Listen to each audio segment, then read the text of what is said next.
ভারতের nuclear power plant সম্বন্ধে জানব। কোথায় কোথায় তাদের অবস্থান এবং এগুলি থেকে চাকরির পরীক্ষাতে কি কি প্রশ্ন আসে। উত্তরপ্রদেশে আছে নারোরা, এটা হচ্ছে উত্তরপ্রদেশ রাজ্য। রাজস্থানে আছে রাওয়াত ভাটা। রাজস্থানের রা আর রাওয়াত ভাটার রা, এভাবে মনে রাখা যায়, রাজস্থানের রাওয়াত ভাটা। গুজরাটের কাকরাপুর। মহারাষ্ট্রের তারাপুর। কর্ণাটকের কাইগা, কাইগার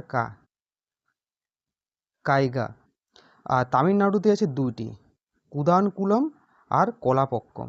কুদানকুলম, কলাপক্কম। মোট কয়টি? একটি, দুটি, তিনটি, চারটি, পাঁচটি, ছটি, সাতটি। ঠিক আছে, এবার দেখব এখান থেকে কি কি পরীক্ষাতে প্রশ্ন আসে।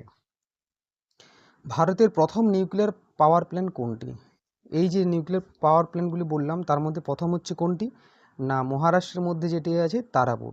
এটি 1969 সালে প্রথম ইউএসএ অর্থাৎ ইউনাইটেড স্টেট অফ আমেরিকার সহযোগিতায় এটি গঠন করা হয়।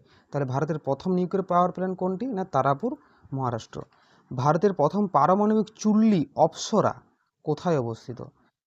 দেখো, এই নিউক্লিয়ার পাওয়ার প্ল্যান্ট এটা পারমাণবিক বিদ্যুৎ কেন্দ্র, আর এটা হচ্ছে পারমাণবিক চুল্লি। ভারতের প্রথম পারমাণবিক চুল্লি অপ্সরা কোথায় অবস্থিত? এটা হচ্ছে ট্রম্বে, মুম্বাই। এই যে মুম্বাইয়ের পাশে এখানে আছে ট্রম্বে, সেখানে অবস্থান। ভারতের বৃহত্তম পারমাণবিক বিদ্যুৎ কেন্দ্র কোনটি? সেটা হচ্ছে তামিলনাড়ুর কুদানকুলাম।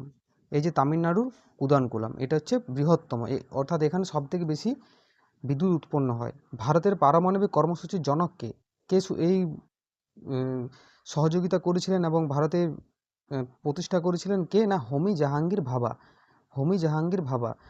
পরবর্তীকালে উনি ভাবা পরমাণু অনুসন্ধান কেন্দ্র বা ভাবা অ্যাটমিক রিসার্চ সেন্টার প্রতিষ্ঠা করেন। কখন না, 1954 সালে। কে করেন না, হোমি জাহাঙ্গীর ভাবা। কোথায় না, ট্রম্বে, মুম্বাইতে।